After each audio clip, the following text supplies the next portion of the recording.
السلام عليكم ورحمة الله تعالى وبركاته. مرحبا بكم في الدرس رقم 4. هذا الدرس غادي ندوي فيه على الأسماء والأفعال باللغة الإنجليزية. دونك كيف العادة مرحبا بكم في القناة ديالنا لغاتك. Learning, understanding, nouns and verbs. نبداو l'introduction كيف العادة.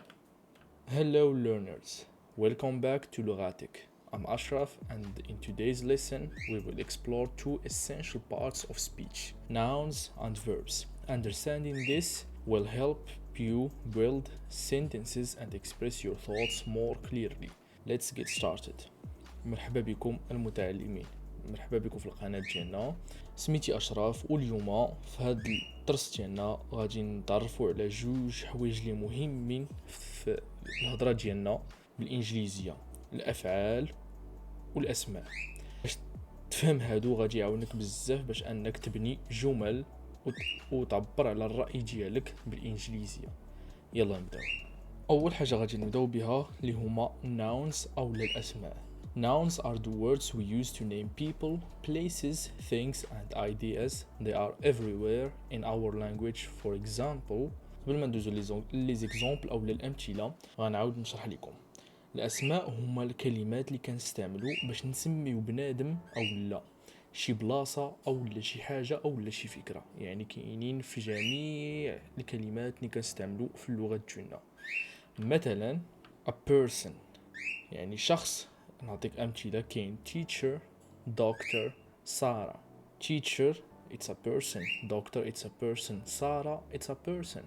places يعني البلايص، كاين مثلا school المدرسة، park البلاصة فاش كيلعبوا الدراري، موروكو بلاد يعني بلاصة. thing شي حاجة، كاين book كتاب، phone تليفون، apple تفاحة. واخر وحده اللي هي فكره idea، مثلا happiness السعاده، freedom الحريه، beauty الجمال. دونك نعاودو، اشنا هو noun. What is a noun? Noun are the words we use to name people, places, things and ideas. They are everywhere in our language. For example, a person, teacher, doctor, Sarah. Place, school, park, Morocco. Thing, book, phone, apple. Idea, happiness, freedom, beauty. دابا غادي ندويو على جوج الانواع ديال الناونز او جوج الاسماء. كاين common noun وكاين proper noun. common noun proper noun ما عرفتش الترجمه ديالهم بالضبط بالعربيه، ولكن غادي نشرح لكم الفرق بيناتهم. nouns can be common or proper. الاسماء يقدروا يكونوا common او لا proper. common يعني شي حاجه كتستعملها في اي حاجه، proper يعني شي حاجه بحال قلتي unique خاصه بواحد الشخص. common nouns are general names يعني اسماء عامه of things، مثلا city, car, movie هادو كيتسموا common nouns. proper nouns name specific things يعني شي حاجه لي specific وديما and always start with a capital letter. وديما كيبداو بالحرف الاول كيكون capital يعني كيكون كبير، such as London. London is a proper noun يعني خاص بواحد البلاصه، يعني ما كايناش جوج من لندن، كاينه لندن. تويوتا تاهي ما كايناش جوج من تويوتا، كاينه شركه وحده سميتها تويوتا. تايتانيك تاهي مثلا السميه تاع شي واحد. سارة تاهي سارة كتبدا باس بروبر كيكون خاص بداك الشخص. Let's practice identifying whether these nouns are common or proper. يلا نديرو شويه البراتيك. apple شنو يكون؟ common or proper؟ فكروا مزيان وكتبوا الجواب. apple ink واش proper او لا common؟ river بحيرة. واخر وحده نايل. دونك فكروا مزيان، نايل تقدر تكون اسميه. باش تعرفوا واش common ولا proper، الا مكتوبه بالحرف الاول كبير فراه كتكون proper، مكتوبه بحرف صغير فراه كتكون common. مثلا ابل تفاح يعني كاين بزاف، يعني ماشي شي حاجه لي يونيك. دونك common. ابل انك الشركه ديال ابل proper. river بحيرات، كاين البحيرات بزاف. دونك common. نايل اسم كاع الاسماء ديال الناس كيبداو بحرف كبير وكيكونوا اسماء اللي هما proper. ندوزو للافعال. What is a verb? Verbs are actions are action words. They tell us what someone or something is doing.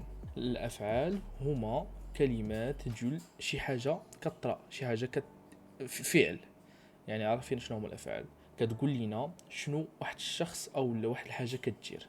أمثلة: think شي واحد كيفكر، jump شي واحد كينقز، believe شي واحد كيآمن، eat شي واحد كياكل، واخر وحده run شي واحد كيجري. هادو غير امثله من بزاف ديال الفيربس اللي كاينين في اللغه الانجليزيه. دونك نعاودو: verbs are action words. They tell us what someone or something is doing. For example, كاين think, jump, believe, eat, run. كيف الاسماء الافعال هما فيهم جوج الانواع، كاين regular and irregular. Regular verbs and irregular verbs. Verbs can be regular or irregular.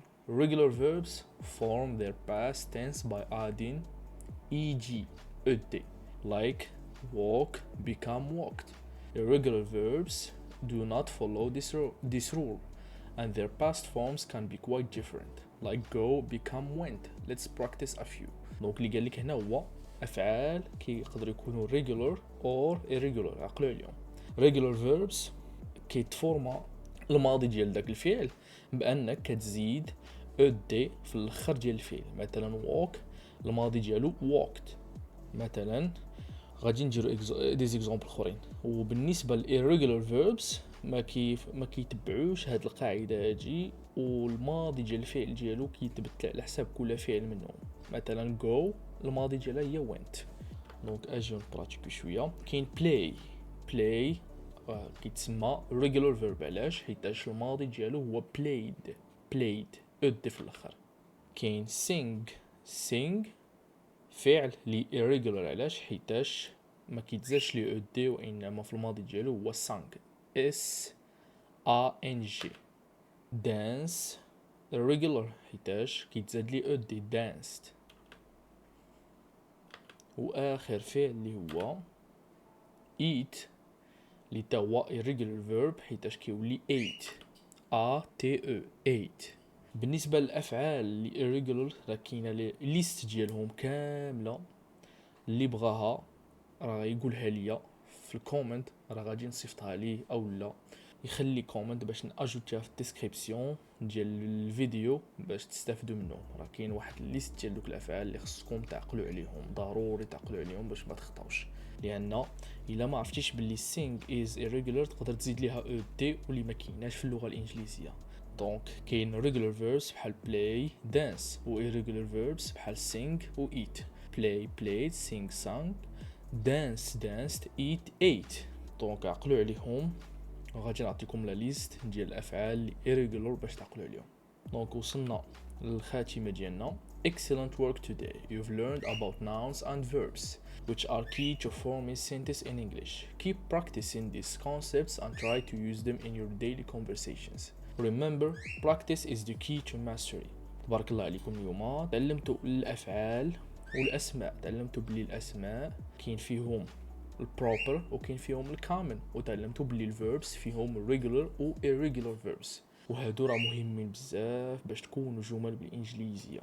براكتيسيو ورجعوا للفيديو وعاودوا تعلموا وقلبوا وخدموا امثله للناونز و verbs باش ما تطيحوش باقي في الاخطاء. الى عجبكم الفيديو ديروا لايك، تابوناو. عندكم شي تساؤلات خليوهم ليا في التعليقات، وكيف العاده نشوفكم في الفيديو الجاي ان شاء الله.